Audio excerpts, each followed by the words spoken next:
देखिए आज हम पढ़ेंगे आत्मसंपर्क। क्या पढ़ेंगे? आत्मसंपर्क। गाने सुना नहीं होगा?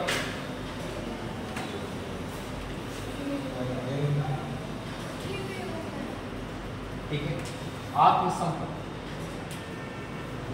आत्मसंपत्ति और इंग्लिश में इसको बोलते हैं सेल्फ कंसेप्ट। आत्मसंपत्ति इसको बोला जाता है सेल्फ कंसेप्ट। अब सेल्फ कंसेप्ट है क्या? आत्मसंपत्ति के बारे में कहा जा सकता है कि एक व्यक्ति स्वयं को लेकर के जो धारणा रखता है अपने बारे में, वो उसका क्या कहलाता है? आत्मसंपत्ति। मतलब खुद के बारे में क्या सोचता है, खुद को क्या समझता है, ये उसका क्या कहलाता है? आत्मसंपत्ति। मतलब आत्मसंपत्ति का मतलब है व्यक्ति की स्वयं को लेकर के धारणा, व्यक्ति की स्वयं को लेकर के जो धारणा है वो क्या कहलाती है? आत्मसंपत्ति। स्वयं को लेकर धारणा,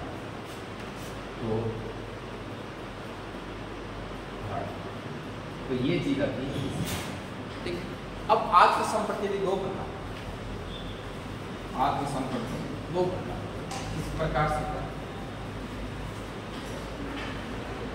दो प्रकार का होता है। अब कैसा कैसा होता है दो प्रकार का? एक होता है वास्तविक आत्मसंपत्ति और एक होता है आदर्श आत्मसंपत्ति।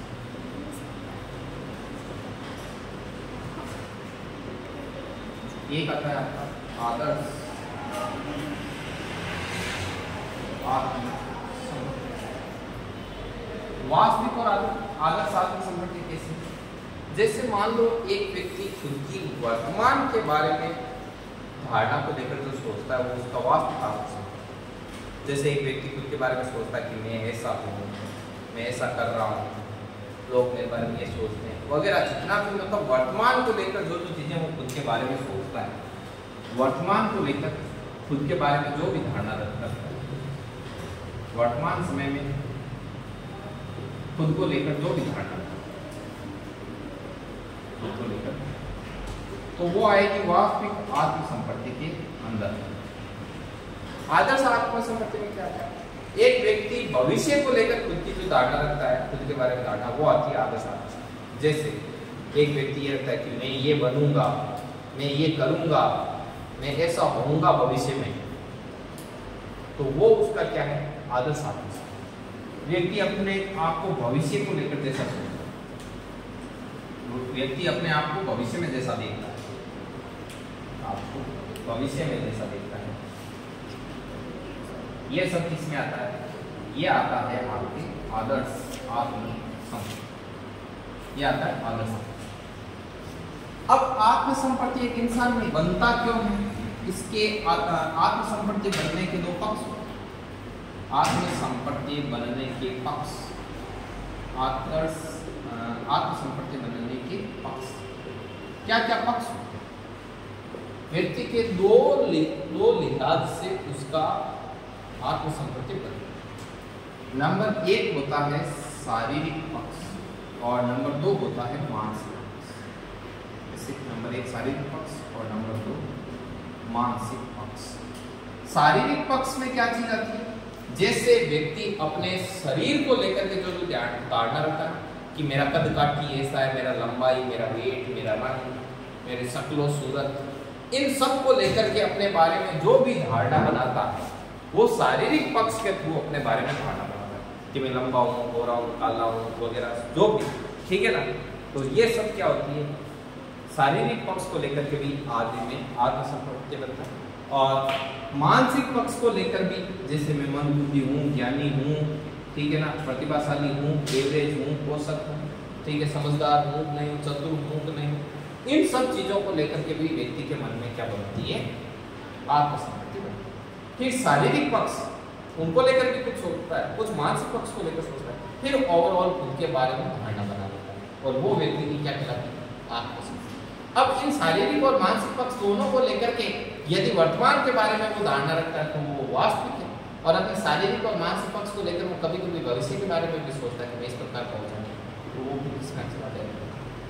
आदर्श आत्मसंपत्ति। तो ये था टोटल आत्मसंपत्ति का, इसको नोट करो।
दिनेश नहीं, दिनेश क्या होता है बेटा?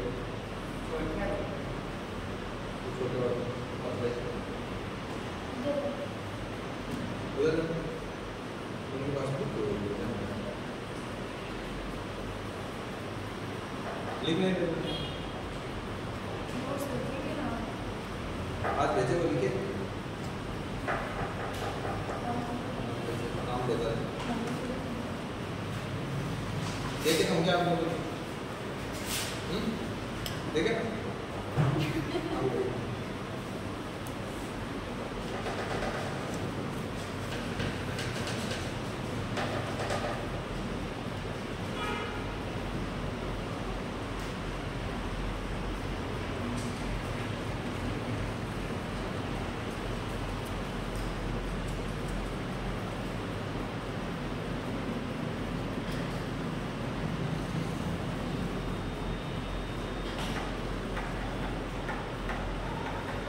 आप एक एडवांस रीजनिंग पढ़ने से एक फ़ायदा होगा।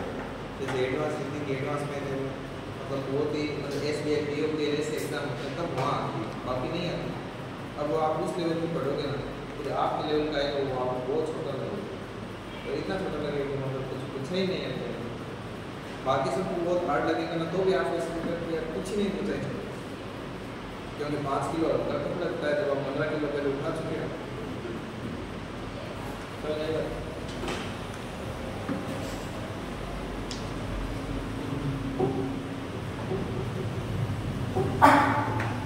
देख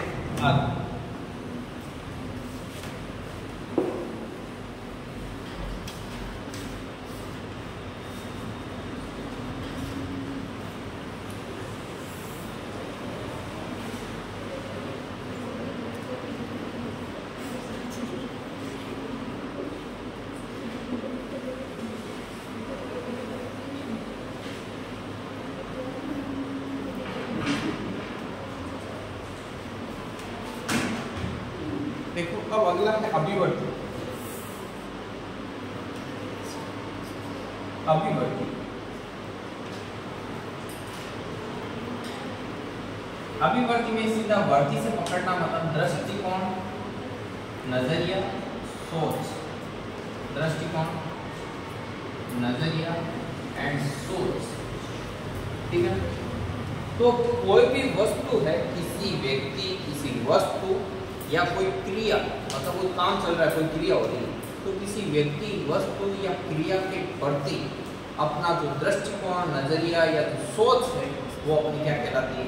अभिवर्ती। ये 3 प्रकार की हो सकती है। कैसे? आप किसी चीज के बारे में पॉजिटिव सोच सकते हो, आप किसी चीज के बारे में नेगेटिव सोच सकते हो, और आप किसी चीज के बारे में देख के ठीक है सोचते हैं, ठीक। कोई 2 लोग बैठे हैं, पहला पॉजिटिव सोच लेता है, दूसरा नेगेटिव सोच लेता है, तीसरा कि चलो कोई बात नहीं, आना जाना तो अपना तो वो किसमें चला जाएगा, शून्य में चला जाएगा। आई बात समझ? तो ये होती है सोच। लेकिन एक थ्रस्टर नाम का मनोवैज्ञानिक था, उससे पूछा गया कि भाई क्या मामला है, सोच को आप किस प्रकार से डिफाइन करें। उसने कहा कि यार सोच या तो पॉजिटिव होती है या नेगेटिव होती है, शून्य जैसा कुछ होता ही नहीं।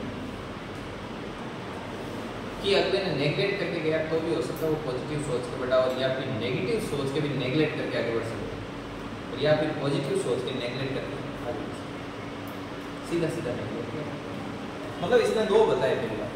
और इसे पूछा कि भाई सोच है क्या, अभिव्यक्ति है क्या, दृष्टिकोण नजरिया क्या है। तो इसने कहा किसी भी मनोवैज्ञानिक वस्तु के प्रति जो भाव होता है, जो प्रभाव होता है इंसान का, वही उसका क्या है, अभिव्यक्ति। ये बात। तो फिर इसको पूछा गया कि यार किसी की सोच ऐसी है तो किसी की वैसी क्यों। समझ रहे हैं? थ्रस्टर से पूछा गया कि किसी की सोच ऐसी है तो किसी की वैसी क्यों, और ये जो अभिव्यक्ति, जो दृष्टिकोण, जो नजरिया है, ये कैसे बनता है। तो इसने कहा कि एक इंसान में ऐसा बनता क्यों है, किसी का नजरिया ऐसा है तो ऐसा क्यों है, और किसी का नजरिया वैसा है तो वैसा क्यों है। तो इसने कहा कि 90% तो होता है ये अर्जित, और 10% होता है जन्मजात।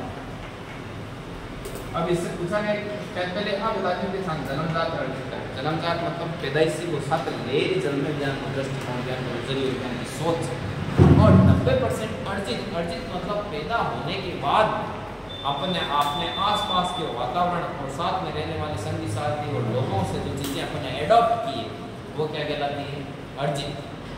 तो इसने कहा 10% तो सोच को मतलब ढांचे ज्ञान मतलब डीएनए में आईडी रह चीज कि आपने देखे होंगे कि मतलब कि कोई चीज ऐसी है, मान लो कुदरत ने आपको गॉड गिफ्टेड है कि आपको चित्रकारी का हुनर दिया है, तो आप देखना छोटे छोटे बच्चे भी बहुत सुंदर चित्र बनाते हैं, भले ही उनको सिखाया नहीं गया है। आपने देखा होगा कि किसी में कॉपी करने का गुण ज्यादा होता है, वो किसी भी चीज को जल्दी से कॉपी कर लेते हैं। कैसे, जैसे छोटी छोटी बच्चियां होती है, मतलब बिल्कुल छोटी, मतलब चलना सीखी है तो भी वो टीवी में देखकर सेम टू सेम वैसा नाच लेती है। कि 70-80% तक मतलब कॉपी करते हैं तो भी हमने रोज उड़ जाती है कॉपी करते हैं, ठीक है। और कई बड़े हो जाते हैं तो भी नहीं कर पाते।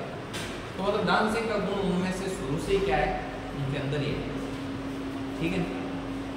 अब कईयों को डांस सिखा देते हैं तो भी कईयों की मतलब बॉडी में इतना फ्लो होता है कि मतलब वो देखने में अच्छा लगता है, ठीक है। कई रोबोट की तरह करते थे सिखाने के बाद में, समझ आई बात। तो ये इनका क्या है।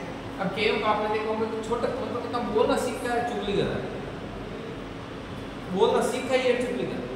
तो मतलब जिसके चुगली का डीएनए में आ रखा है ना, तो उसको हल्का सा वातावरण मिलते ही वो उधर है, शिफ्ट है वहाँ। समझ में आई बात। और कोई किसी का कोई चीज डीएनए में नहीं है तो भरपूर प्रयास करने के बाद उसका कि बिल्कुल छोटे बच्चे होते चोरी करने में संकोच नहीं करते।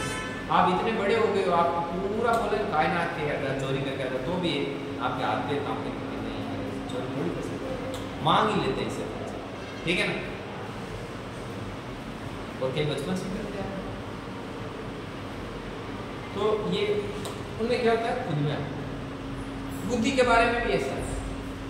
हालांकि बुद्धि को काफी हद तक साफ किया जा सकता है प्रैक्टिस करके, लेकिन गॉड गिफ्टेड होती है, वो होती है कि बचपन से ही होशियार होते हैं। देखा आपने कि छोटे छोटे बच्चे कितने तेज हैं, मतलब इतने तेज है आप गुल्लू बुला देंगे। अपन इतनी एज ले लें तो भी अपन मतलब लाइट ले लेंगे कि बच्चा है तो गुल्लू बुला देंगे, ठीक है ना। तो ये चीजें अपनी 90% अर्जित, 10% जन्म। तो इसलिए किसी चीज को लेके और वातावरण का फर्क पड़ता ही। आपने कभी देखा होगा कि वातावरण का इतना फर्क पड़ता है कि आप आईआईटी में नीट में सेलेक्ट होते हैं, उनके मम्मी पापा देखना, ज़्यादातर के जो टॉप रैंक के 1000 बच्चों का डाटा उठा के देख लेना, उनमें से 70 से 80% के mummy papa already doctor engineer, मतलब ब्लड में आ रखा है, वो चीज़ ब्लड में आ रखी है। तो इस प्रकार, और ब्लड में तो थी, मम्मी पापा डॉक्टर इंजीनियर थे, और उसके बाद में उन्होंने एडॉप्ट किया, अर्जित किया, कैसे पैदा होकर बाहर आए, देखा दुनिया को, और आगे मम्मी पापा पूरे दिन एक डॉक्टर थे, एक इंजीनियर, और वैसा ही उनको क्या मिला, वातावरण मिला। डीएनए में भी वही, वातावरण में भी वही। तो फिर वो आगे जाके 6वीं में डाल दी, फाउंडेशन में डाल दी, 8वीं 9वीं से पीएमडी दे, नीट की, आईआईटी की, फिर वो बाद में साथ साथ सेलेक्ट होते हैं, फिर टॉपर के रहते हैं। IAS वालों को देखें मम्मी पापा दोनों IAS जो टॉप रैंक कर होते हैं।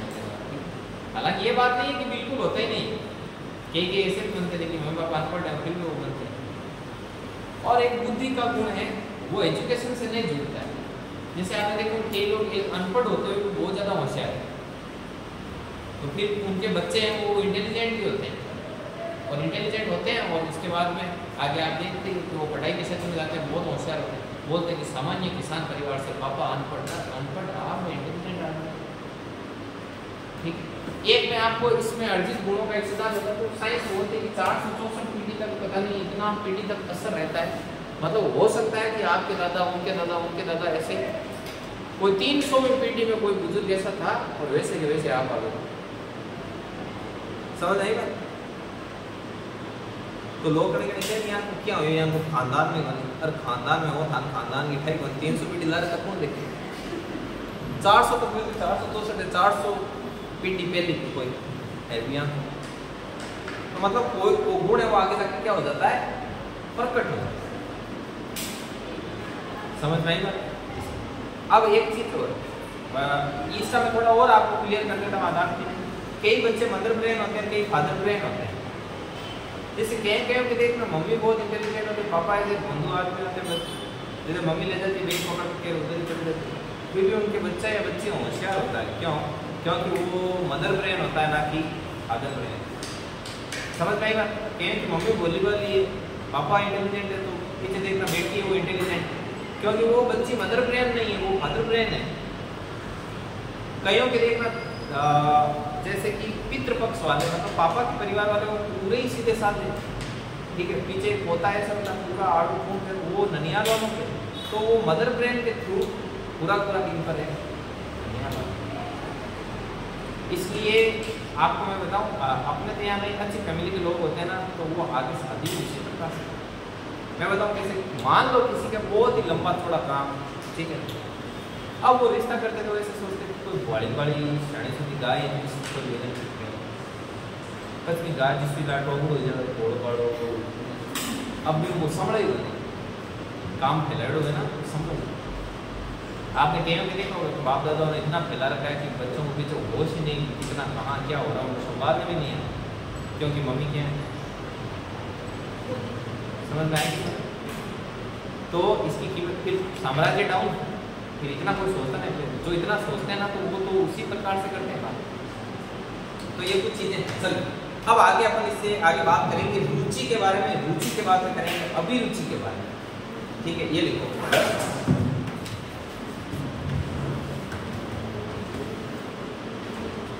ये लिखो थोड़ा सा।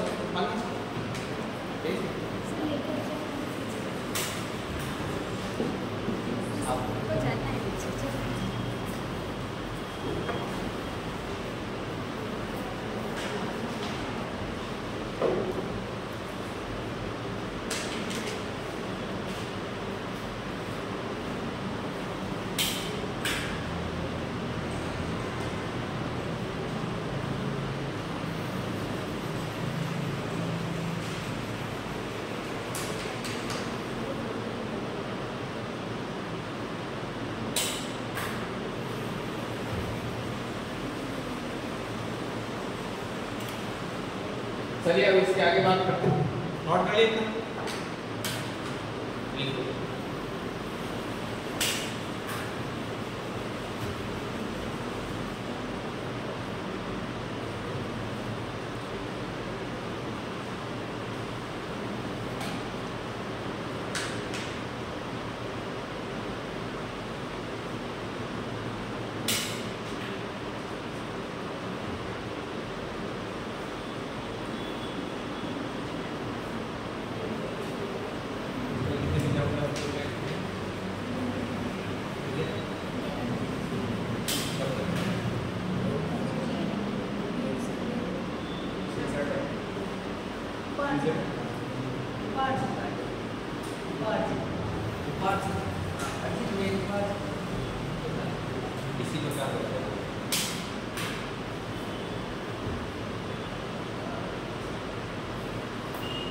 देखिए अब आगे क्या चीज है,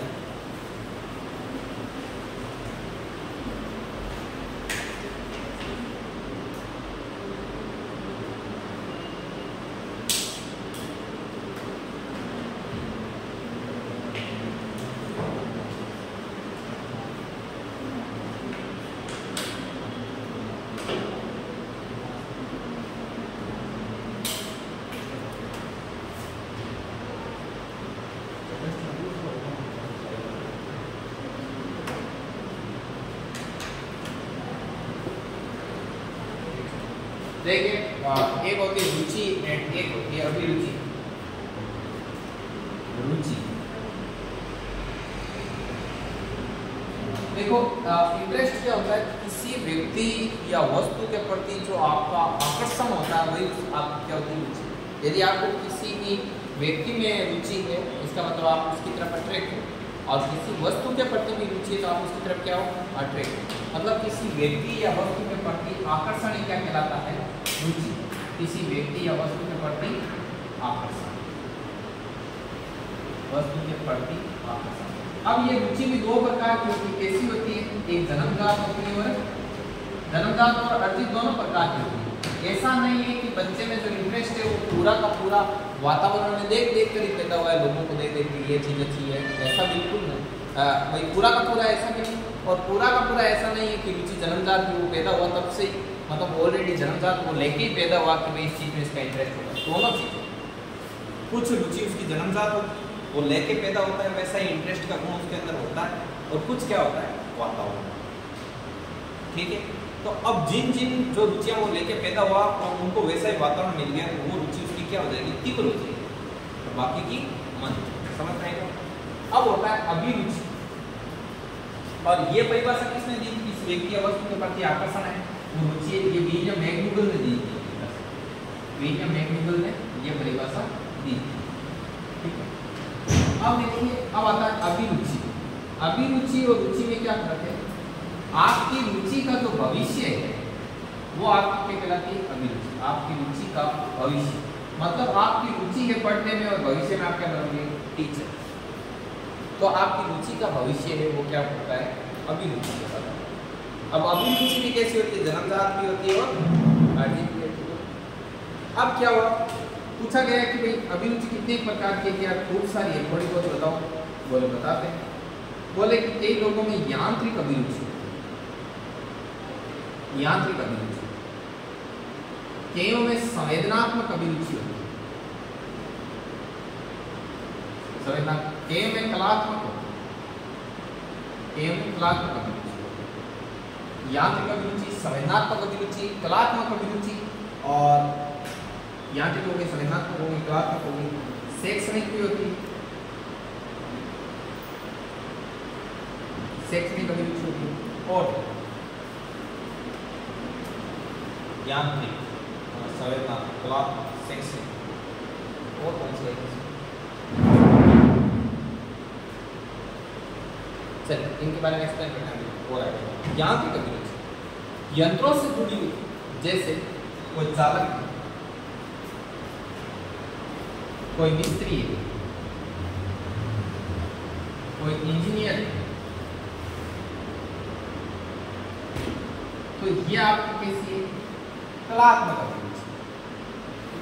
अब संवेदनात्मक अभिरुचि में क्या है, संवेदनात्मक जैसे कहीं में दया भाव संवेदना बहुत ज्यादा होती है, तो वो लोग क्या बनते हैं, वो डॉक्टर बन जाते हैं,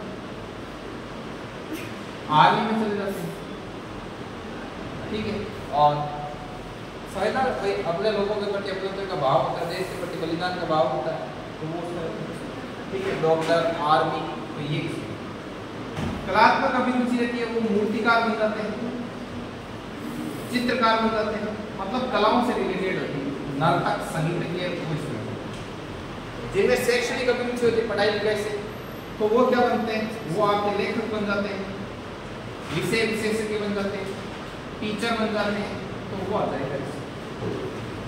चलो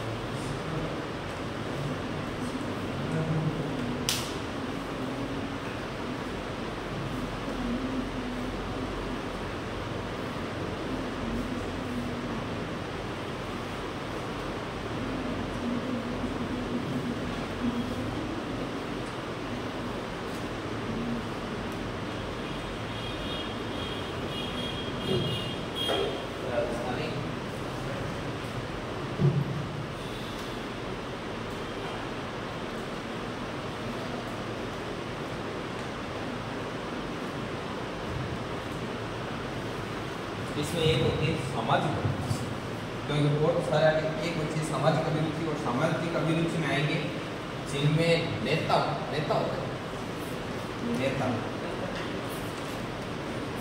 नेता और समाज सेवक और समाज सुधारक, वो सारे ठीक है। तो आज की वीडियो इतना ही, साइकोलॉजी का इतना ही मामला आज पढ़ लिया साइकोलॉजी, भविष्य में और पढ़ेंगे काम वो आपको भेज देंगे हम, ठीक है। बरोबर कितना करा 26 मिनट 26